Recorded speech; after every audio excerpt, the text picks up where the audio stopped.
안녕하세요. 저는 이번에 운 좋게 파혼을 하게 된 예비 신부였던 여자입니다. 파혼을 했다는 것 자체가 기분 좋은 일은 아니지 않습니까? 그럼에도 사람들은 그렇게들 말하더라고요. 결혼하기 전에 쓰레기를 걸러낼 수 있었던 건 천운이라고요. 사랑하는 사람에게 배신을 당했다는 건 참으로 슬픈 이야기지만 역시나 더 큰 약속을 하기 전에 파혼으로 제 불행을 막았다는 것은 천만 다행이었어요. 이혼을 했다면 일일이 저의 이혼 사정을 언급해야 할 텐데 파혼은 저에게 완벽한 싱글 타이틀을 돌려주는 셈인 거잖아요. 하늘은 제 편이었다고 좋게 좋게 생각하고 있습니다. 그러니까 제 예비 신랑과 어떻게 파산을 맞게 되었는지 그 사연을 들려드리려고 해요. 당연히 유쾌한 이야기 아니고요. 감동적인 이야기도 아닐 겁니다. 이런 유형의 남자들도 있다는 걸 세상 천하에 공표해버리고 싶어서 찾아왔으니 제 예비 신랑 얘기에 화가 잔뜩 나셨다면 욕 한번 해주세요. 제 예비 신랑은 저와 약혼 관계임에도 맞선을 끊지 않고 저울질을 일삼던 사람입니다. 당연히 처음에는 몰랐습니다. 예비 신랑이 간이고 쓸개고 다 내어줄 것처럼 저를 사랑해줬으니까요. 저와 예비 신랑은 서로 결혼 정년기에 만나서 사랑을 키웠고 결혼 약속을 하게 되었어요. 예비 신랑을 만나기 전까지 저는 결혼을 향한 사람의 욕심이 얼마나 무서운 건지 모르고 지냈습니다. 결혼에 필요한 건 책임감과 경제력, 그리고 사랑하는 마음과 통하는 가치관이라고만 생각했어요. 이러한 조건으로 사람의 과욕이 붙으면 얼마나 인간성이 떨어지는지를 예비 신랑을 통해서 눈으로 봐버렸네요. 저는 예비 신랑뿐만 아니라 예비 시댁에게서도 느낀 경험 때문에 현재도 결혼에 대해 심히 고심하는 중입니다. 제가 예비 신랑을 처음 만난 게 맞선이라고 했지 않습니까? 저의 남편의 맞선은 당연히 서로의 지인을 통해서 이루어졌는데 사실 저는 그때 맞선이란 걸 처음 해봤습니다. 당시가 33살이었어요. 원래는 결혼 생각도 없고 남자친구도 없이 저만의 삶을 사는 게 재밌어서 다른 것에 관심을 못 두고 있거든요. 그래서 맞선을 볼 때도 크게 이성 간의 교제에 마음이 가질 않더라고요. 그런데도 맞선을 보게 된 건 돌아가신 친정아빠의 바람이었기 때문이었습니다. 저는 맞선을 보게 된 그 해에 심근경색으로 돌아가신 아빠를 보내드렸고 아빠는 살아계실 때 누누이 제가 결혼한 걸 보고 싶다고 말을 많이 했었어요. 제가 자식들 끼고 오순도순 사는 걸 보고 싶어 했는데 제가 결혼에 관심이 없고 제 인생 사는 것에만 흥미를 두고 있으니 아빠가 근심이 많았거든요. 저는 또한 얘기를 그저 귀찮은 잔소리로만 들었었고요. 이렇게 갑자기 아빠와 이별을 하게 될 줄은 몰랐는데 아빠가 돌아가시고 나니까 후회되는 건 결혼뿐이더라고요. 결혼 그거 뭐라고 나 낳고 길러준 부모님을 위해 그거 한번 못 해드렸을까 싶어서 많이 죄송했습니다. 아빠를 떠올리면 제 결혼을 원했던 모습밖엔 생각이 안 나서 좀처럼 마음이 불편한 겁니다. 그래서 제가 지인한테 얘기해 남자 좀 소개해달라고 했던 거였어요. 그렇게 만나게 된 남자는 아빠 때문에 억지로 노력을 해서 만난 것 치고는 첫인상이 괜찮았습니다. 날기가 있는 것도 아니었고 깔끔한 인상에 목소리도 나긋해서 분위기 자체가 부드러운 남자더군요. 말센스와 배려도 차고 넘쳤는데 이 부분은 제게 색다른 감정을 일깨워준 매력이기도 했습니다. 그 사람이 바로 저의 예비 신랑이고 예비 신랑이 먼저 애프터를 신청해주니 저희 만남은 길게 지속이 되었던 거죠. 아빠가 일찍 돌아가셔서 그런지 예비 신랑이 저를 듬직하게 챙겨주는데 아빠 생각도 나고 또 아빠 같은 느낌이 나서 빠르게 끌리더라고요. 첫인상이 괜찮았지만 솔직히 이상형은 아니었던지라 당시 느꼈던 감정이 약간의 호감과 의외성이었는데 나중에 예비 신랑과 좀 친해져서 듣게 된 말이 저를 여자로 만들어 주었습니다. 지훈 씨, 정말 제 이상형이에요. 제가 여태 본 여자들 중에서 제일 예쁘세요. 인기 많았을 것 같은데 제가 지연 씨를 차지한 셈이니 승리자인 건가요? 제가 예비 신랑의 외적인 워너비라는 걸 알게 되니 마음이 더 열렸던 것 같아요. 누군가가 저더러 이상형이라고 말해주는 건 기분 좋은 일이잖아요. 저를 좋아해주고 예뻐하는 것에서 오는 진심은 생각보다 저를 두근거리게 하더군요. 그렇게 저는 갈수록 친해지는 예비 신랑의 적극 구애에 결혼 약속까지 하게 된 겁니다. 시간을 보낼수록 예비 신랑이 생각 이상으로 저의 외적인 면을 상당히 좋아한다는 걸 느꼈습니다. 세상에서 저를 제일 예쁜 여자로 대우해줬다는 거예요. 제가 그렇게 잘난 여자는 아닌데 그렇게 봐주니까 저도 자존감이 올라가고 예비 신랑한테 더 잘하게 되는 거 있죠. 저희 사이는 무르익다 못해 물러 터질 지경으로 마음이 깊어졌습니다. 그렇다 보니 남편은 자기 부모님한테 저를 자랑하고 싶었나 봐요. 이미 결혼도 약속했으니까 어차피 만나게 될 예비 시부모와 빨리 자리를 만들고 싶어 하더라고요. 상견례 때 저와 예비 시부모의 관계가 이미 친해져 있길 바라는 것 같기도 했습니다. 예비 신랑의 설레발은 결국 저의 망설임까지 잡아먹었는데요. 저를 예비 시부모한테 빨리 소개하지 않으면 누가 내일이라도 저를 채갈 것 같다는 게 아니겠어요? 우스운 농담이라는 거 알지만 저는 그런 예비 신랑의 애교에 넘어가 예비 시부모의 만남을 허락하고 말았습니다. 예비 시부모는 평범한 아파트에 살고 있었어요. 오히려 저는 부담이 덜어져 좋았습니다.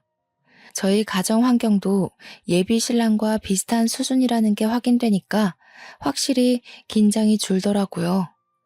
솔직히 양가 재력이 어느 한쪽으로 치우쳐지는 건 상대적으로 문제가 따르기 쉽잖아요. 마침 저녁 시간이었던지라 예비 시부모는 두 분 다 집에 계셨습니다. 저를 좋은 마음으로 반겨주셔서 제가 더 안심했는지도 모르겠네요. 그런데 예비 시부모와 대화를 나누다가 알게 된 건데 왜 저는 제가 맞선이 처음인 것처럼 예비 신랑도 처음이라고 생각했던 걸까요? 예비 시부모가 그동안 있었던 예비 신랑의 맞선 얘기를 꺼내는데 조금 당황해버렸습니다. 그래도 우리 아들이 부모님한테 여자 보여주는 건 아가씨가 처음이에요. 맞선을 그렇게 많이 보는데도 데려오는 여자는 한 명도 없었거든요. 아들이 나이는 계속 먹어가는데 도통 결혼 소식이 안 들리니 얼마나 조마조마했다고요. 이렇게 참하고 예쁜 아가씨를 데려오려고 그렇게 애먹였나 보네. 당연하지. 내가 어디 아무랑 결혼할 남자인가? 엄마 아들 본능은 높아.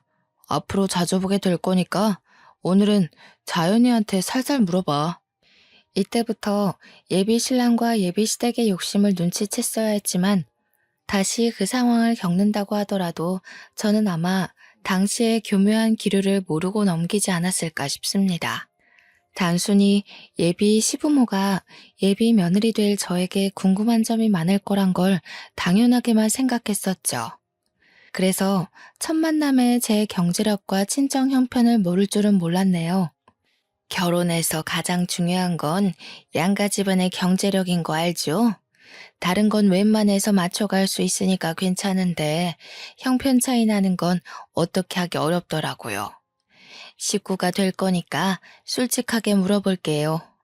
돈벌이라든지 재산이 어느 정도인지 알 수 있을까요? 이렇게 대놓고 물어보지 않아도 딱히 숨길 생각은 없었는데 본의 아니게 억지로 밝혀야 하는 꼴이 되어버렸는데요. 저는 솔직히 예비 신랑이 처음부터 뭘 그런 걸 물어보냐고 말릴 줄 알았거든요. 그런데 예비 신랑도 제 벌이가 궁금했나 보더라고요. 옆에서 저더러 미래를 위해 금전적인 부분에서 숨기는 것이 없도록 하자면서 부추기는 거 아니겠어요? 그걸 보면서 그동안은 왜 묻지 않았나 싶기도 하고 기다렸다는 듯 얘기를 하니까 어지간히 궁금했나 보네 싶기도 했습니다. 그나마 예비 신랑의 배려라고 느껴진 건 자기가 먼저 경제 수준을 밝혀주더라고요. 나는 일단 지금 살고 있는 집 보증금 8천만 원이랑 개인 적금 만기된 거 2천만 원 있거든. 우리 부모님은 두 분 다 일하셨었는데 퇴직하는 바람에 연금 받고 생활 중이라 내가 부모님한테 딱히 받을 재산은 없고 급여는 360. 너는? 솔직히 저는 당시 상황이 좀 부담스러웠습니다. 제 경제 상황을 숨길 생각이 없다 뿐이지 제 의사도 묻지 않고 무작정 까발리는 식으로 밝히고 싶진 않았거든요. 그리고 저는 친구들한테도 제 급여에 대해 얘기를 해본 적이 없는 사람입니다. 그런 걸 알리는 게 불편하다고 해야 되나? 솔직히 재정 사정을 공개하는 순간 사회인으로서 재정 상황 무시하고 순수하게 사람을 바라보기 힘들거든요. 언젠가는 서로의 재정 차이 때문에 감정 상하는 일이 생길 수 있다는 거죠. 저는 직접 친구 문제로 그런 걸 겪기도 했었고요. 예비 신랑은 정말 한 톨도 빠짐없이 제게 시댁 재정을 낱낱이 공개했는데요. 예비 시댁이 원래 잘 사는 편이 아니라서 혼수나 예단비를 준비할 능력이 안 된다고 하더라고요. 그래서 예비 신랑은 온전히 자기 돈으로 장가를 가야 된다고 했습니다. 저렇게 다 오픈해버린 상황인데 제가 어떻게 침묵으로 일관하고 답변을 미룰 수 있었겠습니까? 저도 할 수 없이 제 경제 능력에 대해 얘기를 했죠. 좋게 생각하기로 했어요. 어차피 결혼할 사이인데 같이 가정을 꾸리려면 금전적인 부분을 공유하는 게 그리 잘못된 부분이 아니잖아요. 또 부모님한테 결혼 자금을 지원받을 수 없는 건 저도 마찬가지였고요. 저는 웨딩 플래너 직업을 갖고 있었기에 월급은 250 정도라고 했습니다. 모은 돈 또한 예비 신랑보다 20% 작아서 그렇게 말씀드렸고요. 친정 형편도 예비 시댁이랑 비슷한 수준으로 말했어요. 어쨌든 전체적으로 저는 예비 신랑보다는 못 미치는 수준의 재정이었습니다. 이렇게까지 솔직하게 깐 건 저도 처음이라 마치 발가벗는 기분이었고 어색하고 민망했는데 예비 신랑이 옆에서 고맙다고 말해줘서 후련하기도 했습니다. 그런데 문제는 제가 금전 공개한 이후로 예비 시댁의 대우가 좀 변한 것 같다는 겁니다. 들어올 때랑 나갈 때 예비 신모 태도는 남이 보기 민망할 만큼 바뀌어 있었어요. 식사를 마치고 그만 돌아갈 시간이 되었을 때 제가 간다고 인사를 드리니 예비 시부모는 일어날 생각도 안 하고 앉아서 대강 고개만 끄덕이더라고요. 조심히 가라는 말만 했고 배웅 같은 건 없었습니다. 배웅을 바란 건 아닌데 제가 마음에 들었다면 다음에 또 오라는 말 정도는 해주지 않았을까요? 그런 말도 없으시더라고요. 그냥 조심히 가라는 말이 다였습니다. 찝찝해서 예비 신랑한테 예비 시부모가 날 마음에 안 들어하는 것 같다고 슬쩍 말해보았는데 예비 신랑이 그런 거 아니라고 자기 부모님 평소에도 표현이 서툰 사람이라고 하더군요. 제 생각엔 표현이 서툰 게 아니라 그건 분명 불호인 표정이었거든요. 그렇지만 어쩌겠어요. 예비 신랑 생각해서 그냥 제가 예민했다고 넘겼죠.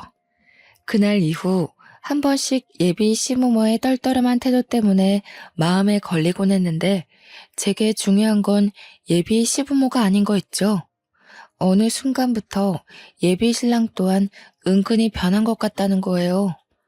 항상 먼저 연락하고 먼저 어디 갈지 데이트 코스를 짜던 사람이 점차 제가 연락해야만 소식을 물을 수 있고 주말에 시간 내서 놀러 가자고 하면 몸이 안 좋다는 핑계로 만남을 미루기 시작했다는 거죠. 초반에는 그러려니 했습니다.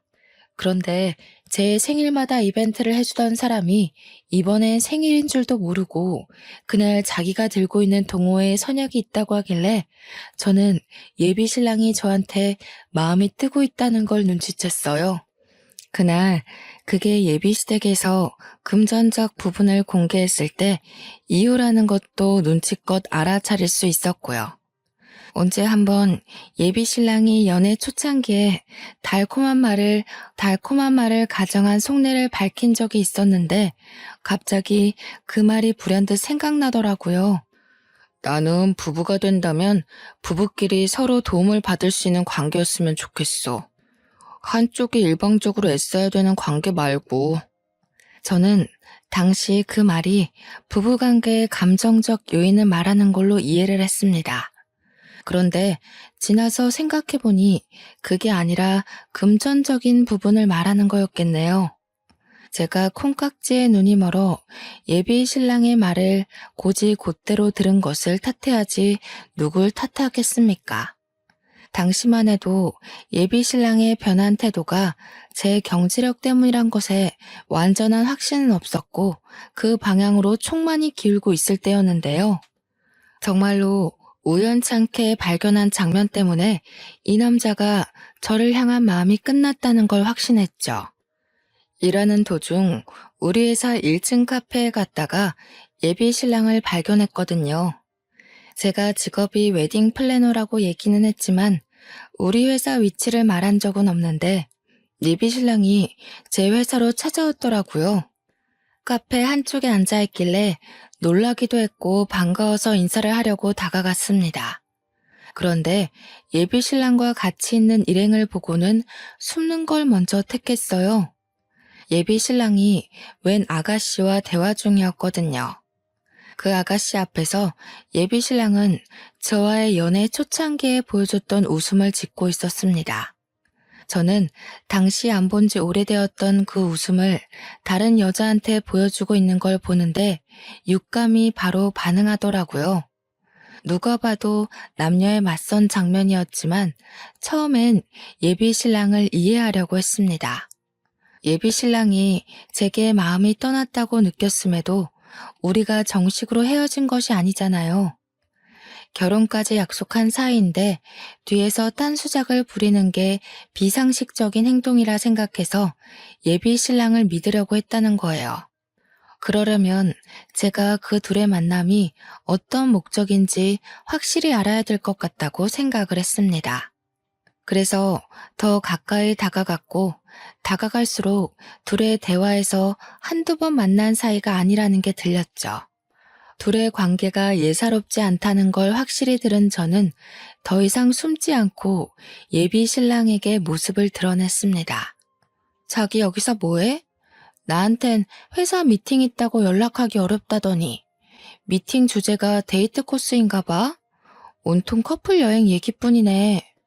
예비 신랑은 저를 발견하자마자 까무러치게 놀라면서 벌떡 일어났습니다. 황급히 저를 데리고 다른 곳으로 달아났죠. 그 와중에 잠깐 돌아봤던 저는 예비 신랑과 있던 아가씨와 눈이 마주쳤어요. 저와 아가씨는 서로의 얼굴을 보고 더 놀랐어요. 그 아가씨는 다름 아닌 저와 같은 플래너인 2년 후배였습니다. 저희는 서로 집도 드나들 만큼 제법 친한 사이였어요. 그 후배도 예비 신랑과 저를 보고서 당황하는 것 보니 예비 신랑에게 저의 존재가 있었다는 걸 몰랐던 눈치 같았습니다. 후배 일은 나중에 언제든지 대화 나눌 시간이 있으니 우선은 예비 신랑의 변명을 들어보는 게 먼저였습니다. 저를 구석으로 내몬 예비 신랑을 마주하면서 저는 어디 말해보라는 식으로 침묵하고 있었어요. 갑자기 불쑥 끼어들면 어떡해. 거기 나만 있는 자리였어? 뭘 오해하고 있는지 모르겠는데 그런 거 다 아니니까 괜히 쓸데없는 생각하진 말고. 일단 나중에 얘기하자. 어렵게 얻어낸 기회라서 너랑 이러고 있을 시간이 없어. 어렵게 얻어낸 기회? 저 여자랑 맞선 보는 기회가 왜 임자 있는 당신한테 필요한 건데? 내가 정말 둘이 하는 얘기 못 들었을 거라 생각하나 봐? 언제부터 만난 거야? 한동안 나랑 만남 미뤘던 이유가 저 여자 때문이었어? 예비 신랑이 뭐라고 변명을 하든 그걸 믿어줄 심산도 없었는데 변명은커녕 오히려 자기 맞선 망쳐놨다고 저를 나무라니 황당하더라고요. 이런 상황이라면 저의 오해를 풀어주고 적극적으로 자기 억울함을 호소해야 되는 거 아닌가요? 예비 신랑은 변명도 어정쩡하게 해놓고 그걸로 모자라 한숨까지 쉬면서 결국엔 저더러 믿고 싶은 대로 믿으라며 가버렸습니다. 여자 후배에게 굽신거리며 양해를 구하더니 도망치듯 건물을 나가버렸어요. 그래서 퇴근하고 후배 여자를 따로 만나 예비 신랑과의 관계를 물어봐야 했습니다. 제가 먼저 후배를 찾아갔더니 그렇잖아도 그 후배 역시 저한테 물어보고 싶다고 하더라고요. 난 석윤 씨랑 결혼 약속한 사이야. 양가 부모님께 인사도 드렸고 몇 번 밥도 먹었어. 식장 예약은 안 했지만 이미 예비 부부로서 서로 다 오픈한 상태야. 네? 저도 석윤 오빠랑 결혼 전제로 만나기 시작했는데요. 연애한 지는 이제 3주 정도 됐어요. 맞선은 저번 달에 했고요. 석윤 씨는 분명 마지막 연애가 20대라고 했는걸요. 후배가 깜짝 놀라면서 예비 신랑에게 들었던 정보를 말해주는데 한 달 전인가 지인을 통해서 예비 신랑을 소개를 받았고 그 맞선을 적극 부탁한 것이 바로 예비 신랑이었다고 했습니다. 저는 나름대로 예비 신랑의 일관된 진심에 감동해서 어렵게 결혼을 결정했고 저희가 제법 진지하게 만났다고 했는데 당시로부터 한 달 전이면 저를 향한 예비 신랑의 태도가 변하기 시작했을 때거든요. 저는 혹시나 싶어 후배에게 예비 신랑과 금전적인 부분을 이야기 나눈 적 있냐고 물었어요. 후배는 결혼을 전제로 사귀기 시작한 날 예비 신랑이 먼저 오픈해주는 바람에 자신도 오픈을 했다고 하더군요. 제가 알기로 후배는 원래 금수저 집안인데다가 굳이 플래너 일 아니더라도 백이 대단한 여자입니다. 그건 직장 동료들 사이에서도 유명하죠. 그 얘기를 듣는데 이젠 정말 빼도 박도 못하고 확신을 할 수밖에 없더군요. 예비 신랑의 속이 다 보이는데 어떻게 일말의 신뢰를 붙들고 있겠습니까? 역시나 예비 신랑과 예비 시댁은 제 재정 때문에 저를 멀리했던 거였어요. 저한테 정이 떨어진 거겠죠. 제가 결혼 대상까지는 아니라고 알아서 판단했나 봅니다. 후배의 표정은 저와 예비 신랑의 사이를 전혀 몰랐다는 모습이었습니다. 그래서 제가 그런 쓰레기랑 만나서 인생 버리지 말라고 제가 다 알아서 해결 본다고 했어요. 그런데 문제는 예비 신랑의 양다리만이 아니더라고요. 아무것도 몰랐던 후배의 표정에서 저는 후배가 저처럼 배신감에 예비 신랑한테 따질 거로만 생각했어요. 그게 일반적인 사람의 모습일 테니까요. 저는 얼마나 상식 밖의 사람들을 곁에 두고 있었던 걸까요? 제가 그 자리에서 후배한테 들은 말이 뭔 줄 아십니까? 후배가 저한테 왜 자기가 예비 신랑이랑 헤어져야 되냐고 그러는 겁니다. 미주 씨, 지금 이해가 안 돼? 미주 씨랑 만나는 그 남자가 내 약혼자라고. 나랑 그 사람 정리된 관계도 아니고 그 남자는 지금 우리를 가지고 저울질했던 거라니까? 이런 취급을 당했는데 그런 쓰레기를 계속 만나겠다는 거야? 선배님이 헤어질 거 아니세요? 그럼 더 이상 양다리 아닌 거잖아요. 그리고 저울질한 거라고 하셨는데 결국 오빠 선택은 저라는 거 아닌가요? 오빠 마음은 저한테 있는데 제가 왜 헤어져야 되죠? 미주 씨 생각보다 상식 바뀌네. 원래라면 지금 내가 미주 씨 뺨을 쳐야 되는 상황이야. 결혼만 안 했다 뿐이지 미주 씨는 나랑 그 남자 사이에서 상간녀인 처지라고. 저는 오빠가 선배님이랑 만나고 있는지도 몰랐는걸요. 뺨을 치려면 고의적으로 양다리 걸친 오빠한테 찾아가셔야지. 제가 무슨 죄라고요? 저는요, 저와 같은 일을 하는 후배를 보면서 후배의 낯가림 없는 아양이 고객 응대에 적당히 필요하다고 보고 후배한테 배우기까지 하며 친하게 지냈거든요. 근데 그게 아니었나 봐요. 후배는 직장 선배들을 이용해 회사에 적응을 잘하려고 이용했던 건데 다 제가 착각이었던 거죠. 적어도 후배가 겨우 3주 만난 예비 신랑이 아닌 저를 더 신뢰하고 있다고 당연하게 생각했습니다. 그날 밤 예비 신랑은 후배한테 어떤 얘기를 듣기라도 했는지 오랜만에 저희 집을 찾아왔더라고요. 저를 세워두고 그 여자를 감싸며 편들기 시작하는데 얼마나 황당하던지. 저더러 기어코 후배한테 자기랑 나와의 관계를 밝혔냐고 하는 거 있죠. 당연히 그렇다고 하니까 예비 신랑이 저한테 한 번도 보여준 적 없는 거친 언사를 드러냈습니다.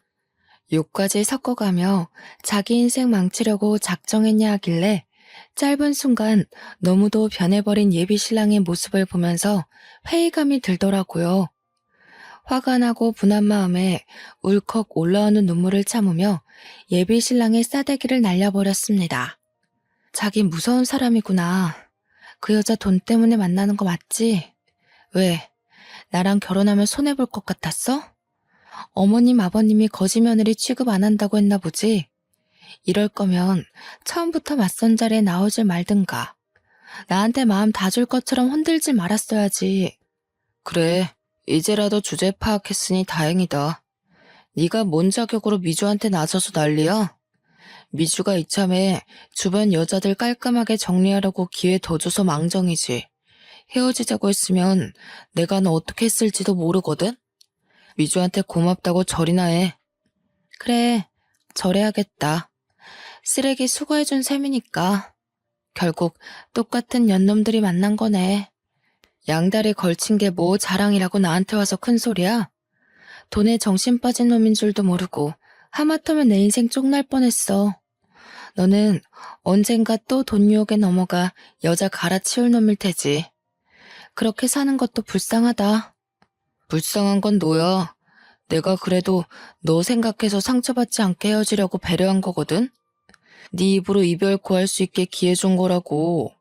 그런데 미련하게 눈치 못 채고 기다리기만 하더니 결국 내 앞길을 해방해?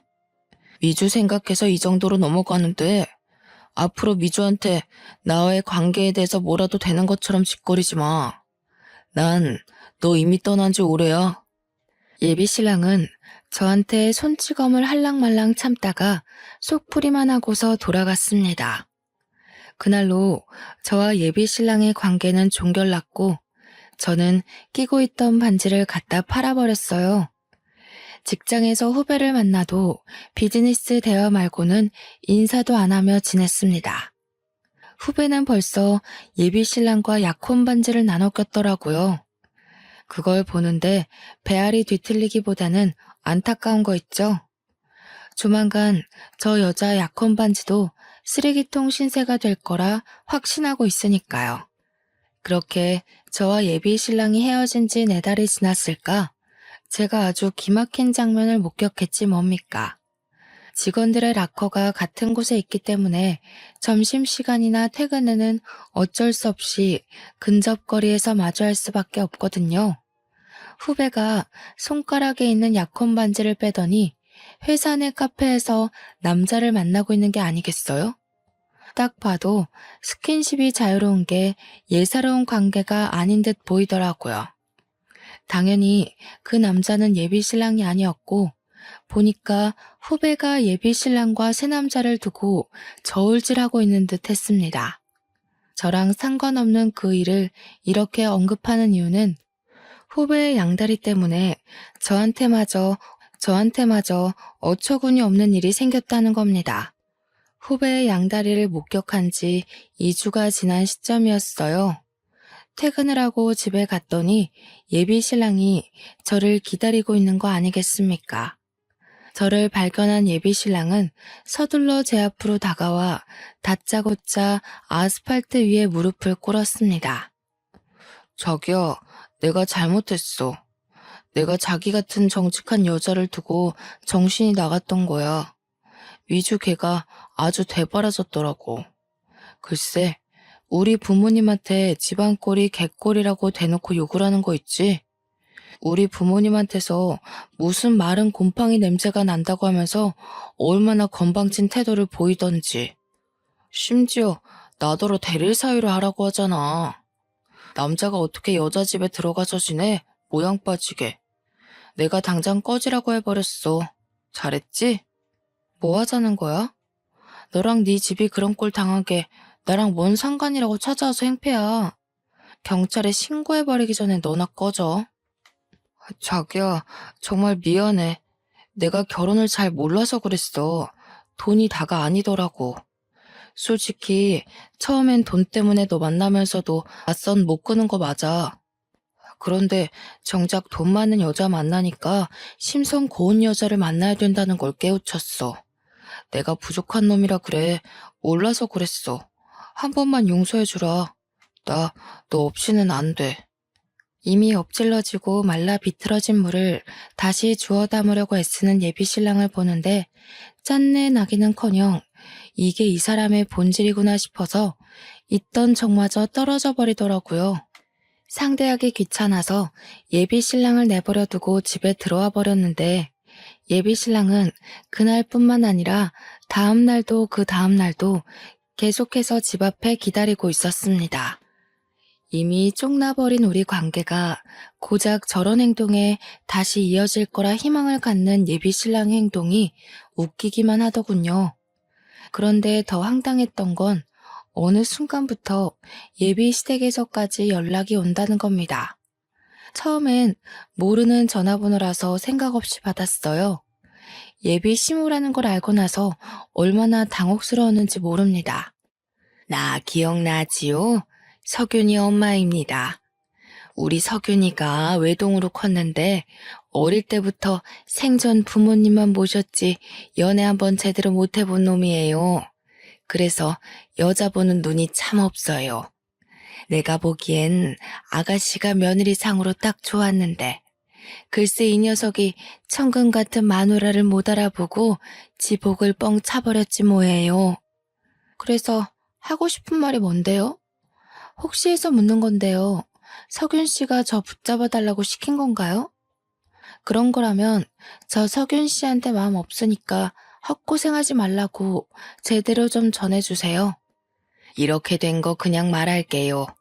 석윤이가 아가씨랑 헤어지고 여자를 몇 번 데려왔었는데 다들 정신머리가 영 꽝이더라고.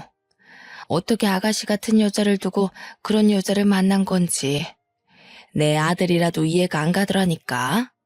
그래서 말인데 약혼 원래대로 진행하면 안 될까요? 약혼이 애들 장난인가요? 제 인생에 걸린 문제예요. 지금 이러시는 거 제 인생으로 장난치는 거라고밖에 생각 안 들거든요. 이 번호 수신 차단하겠습니다. 불편하니까 다들 연락하지 마세요. 이날로 저는 이 사람들과의 관계가 끝났다고 생각했습니다. 그러나 이렇게까지 파산나버린 약혼을 제가 다시 생각해본 계기가 있었는데요. 바로 우리 친정엄마에게 암 판정이 내려졌을 때였습니다. 저희 친정 살림이 넉넉한 것이 아니었기 때문에 제 수중에 있는 돈으로만 친정엄마 병원비를 대야 하는데 치료 비용이 만만치 않더라고요. 항암 비용이 원래 생각보다 많이 든대요. 그동안 모았던 목돈을 쓴다고 해도 대출은 필수인 상황이었습니다. 그런데 그때 예비 신랑이 제게 단비 같은 존재로 등장을 해줬던 거지요. 예비 신랑이 제 사정을 어떻게 알았는지 친정엄마 아픈 걸 알고 저를 찾아왔고 저한테 치료 비용을 보태주겠다고 하는 겁니다. 처음엔 거절했어요. 그 사람 돈을 받을 바엔 있는 대출 없는 대출 끌어모으고 친하지도 않는 친척들 돈을 빌려서 최대한 허리띠를 졸라매며 해결하는 게 낫다고 봤거든요. 그런데 그렇게 되면 저는 엄마 혼자 지내던 친정집을 내놓고 엄마를 연고지에서 낯선 서울 땅으로 모시고 와야 했습니다. 저희 친정엄마는 아빠와 사별을 하고 나서도 살고 있던 단층 주택을 정말 아꼈습니다. 부모님이 돈 모아서 신혼집으로 지은 곳이라 그 주택의 주인은 오롯이 부모님뿐이었죠. 그걸 알기 때문에 저는 그 집만큼은 지켜드리고 싶었는데 치료 비용이 만만치 않다는 걸 엄마도 알았던 건지 엄마가 결국 집을 팔아야겠다고 마음을 먹은 상황이었거든요. 그럼에도 불구하고 예비 신랑의 돈을 받아선 안 되는 거였는데 친정엄마의 상심한 얼굴이 자꾸 제 머릿속을 맴돌더라고요. 이런 사정을 알고 있는 예비 신랑은 제 생각처럼 친정 부모님 집만큼은 지켜야 되지 않겠냐고 저를 설득했어요. 아무 뜻 없이 주는 거야. 한때는 나한테도 장모님이었던 분이셔. 아무리 내가 너랑 끝난 관계라지만 장모님이 나를 아들처럼 잘 봐주셨잖아. 나도 돌이는 하고 싶어서 그래. 저도 미쳤던 거죠. 친정아빠를 보낸 지 겨우 1년이 지났는데 친정엄마까지 건강에 적신호가 오니 마음이 많이 힘들 때였어요. 그래서 예비 신랑한테 끝내 흔들리고 말았던 겁니다. 저는 예비 신랑 덕분에 친정집만큼은 지키면서 엄마 치료를 시킬 수 있었어요. 엄마가 입원해 있는 동안 예비 신랑이 알아서 친정엄마를 많이 들여다봐 주었는데요. 그것 때문에 제가 약혼을 다시 생각해보게 된 거였어요. 친정엄마도 저더러 예비 신랑을 다시 만나보는 게 어떻겠냐고 조심스레 권유하더라고요. 친정엄마는 제가 어떻게 헤어졌는지 모르고 있었거든요. 그냥 제가 성격 차이 때문에 파혼했다고만 말했었어요. 엄마까지 예비 신랑과의 재회를 부추기니 솔직히 많이 흔들렸습니다. 예비 신랑의 밑바닥까지 다 본 상황에서 다시 약혼을 생각하는 건 어렵기도 하지만 한편으론 엉뚱한 생각도 들더라고요. 이 사람의 밑바닥이 이보다 더할 수는 없을 거라고 보고 앞으로 제가 잘 관리할 수 있지 않을까 싶은 거죠. 그런데 머리 검은 짐승은 함부로 거두는 게 아니라고 예비 신랑에게 흔들리는 제 마음이 단번에 굳어버리는 일이 있었는데요. 예비 신랑이 저에게 접근했던 진짜 목적을 알아버렸기 때문이었습니다. 예비 신랑과 처음 결혼 약속을 할 때 식을 올리기 전 서로 양가 집안에 인사를 몇 번 드리러 갔었습니다. 그 말은 즉 저와 예비 신랑은 서로의 집안 사정을 거의 안다는 것입니다. 그래서 저는 예비 시조모가 아파서 예비 시부모가 집에서 모시고 있다는 것도 알고 있었어요. 제가 예비 신랑과의 재회를 고민하면서 예비 신랑을 한 번씩 만나기를 반복하던 시기에 예비 신랑한테 들었는데 예비 시조모의 건강이 악화되어 병원으로 옮긴 지 한 달 정도 됐다고 하더라고요. 예비 신랑도 저희 친정엄마 병간호를 도와줬기 때문에 빚지기 싫어서 저 또한 예비 시조모 병원에 몰래 방문한 적이 있었습니다. 예비 시부모는 저를 돈으로만 봤었지만 예비 시조모만큼은 저를 손녀딸처럼 잘 봐주셨거든요. 그래서 많이 아프다고 하니까 한 번쯤은 인사를 드리고 싶었어요. 그렇게 찾아간 병원에서 저는 삶에 대한 큰 이치를 깨우치고 말았죠. 예비 시조모랑 간병인만 있는 줄 알았던 병실에서 예비 신랑과 예비 시모를 봤는데 둘이서 심각하게 얘기를 나누고 있더라고요. 이렇게 시간 끌다간 네 할머니 숨 넘어가겠다. 그 집에 치료 비용까지 다 대줬는데 그 아가씨가 너랑 결혼 안 한다고 하면 어쩔 거니? 네 돈만 날리는 거잖아. 차라리 차용증을 받고 빌려주는 걸로 할 걸 그랬나 보다. 다 넘어왔어. 최근에 만났을 땐 먼저 약혼 얘기를 꺼내더라고. 괜히 재촉했다간 잘 차린 밥상 엎어져. 장인어른 사망보험금이 무려 14억이래. 이 정도면 할머니 병원비랑 내 사업 자금에도 충분하고 엄마 아빠 새 아파트로 이사도 시켜줄 수 있어. 훗날의 단꿈을 위해서 조금만 힘내자. 그런데 정말 그 아가씨가 보험금 수익자 맞아? 괜히 사보인 쪽에서 받아가면 그 아가씨는 또 땡전 한 푼 없는 입장일 거 아니야. 내가 장모님한테 들었다니까. 장모님이 우리 결혼하면 혼수 못 해줘서 어쩌나 걱정했는데 장인어른이 마지막 가는 길에 혼수는 해주려나 보다. 그렇게 얘기하면서 보험금 수익자가 자연이라고 알려주더라고. 친정아빠 사망보험금이 제가 수익자라는 건 저도 알고 있었습니다. 예비 신랑과 맞선을 보기 전부터 제게는 14억이라는 재산이 있었지만 일부러 그건 공개하지 않았었어요. 아빠의 목숨값을 그렇게 가벼운 담소 사이에서 오르내리게 하고 싶지 않았거든요. 그런데 아무래도 엄마가 예비 신랑에게 고마워서 결국 고백을 해버렸나 봅니다. 뭐가 어찌되었든 예비 신랑이 제게 회유하는 마음으로 접근했다지만 끝내 그 마음이 다시 변질된 거 아닙니까? 친정아빠의 사망보험금 얘기가 나오자 더는 못 들어주겠다 싶어 저는 병실 문을 열고 들어갔습니다. 저를 보고 놀라는 둘의 표정이 아주 보기 좋더라고요. 저는 들고 있던 꽃바구니에 꽃을 꺼내 예비 시모 얼굴에 패대기 쳤고 그 바구니로 예비 신랑을 죽자 살자 내리쳤어요. 예비 신랑이 아파서 소리를 악악 지르다가 저를 붙잡았습니다. 당신들이 이러고도 사람이야? 사망보험금? 네가 나한테 잘했던 이유가 그거였구나. 짐승반도 못한 것들. 어떻게 사람 힘든 시기를 이용해서 배불리려고 해? 여길 어떻게 왔어? 왜 연락도 안 하고 찾아와? 아니, 그러니까 자기가 뭘 어디서부터 들었는지 모르겠는데 그런 뜻이 아니야. 너한테는 더는 내려갈 밑바닥은 없다고 생각했는데 내려가고 말고 할 게 아니라 아예 밑바닥에서 살고 있는 짐승 새끼였구나. 사람이 이렇게까지 바닥을 기기만 할 줄은 몰랐네. 너 때문에 세상에 이런 사람들도 있다는 걸 알았어. 거머리 짓에는 나이가 불문하다는 것도 아주 잘 알았고. 얘가 어디서 어른한테 이런 몰상식한 짓을 해? 너 지금 나 때렸니? 감히 시엠이 될 사람 얼굴에다 꽃을 던져? 정신 차리세요, 아줌마. 능력이 없으면 사람한테 구걸하고 넙죽 엎드리긴 할 것이지. 거짓골에 자존심만 살아서는 남의 돈이 자기 돈인 것 마냥 그렇게 살고 싶어요? 자식 새끼를 이 정도밖에 못 키운 것도 다 아줌마 업보예요. 거지라는 말도 아깝네요. 이런 쓰레기들은 기생충이라고 불러줘야 되는 건데. 화가 난 예비 시모가 제게 손찌검을 하려고 했는데 예비 신랑은 그 상황에서도 저를 설득시킬 수 있다고 생각한 건지 예비 시모의 손을 자기가 막더라고요.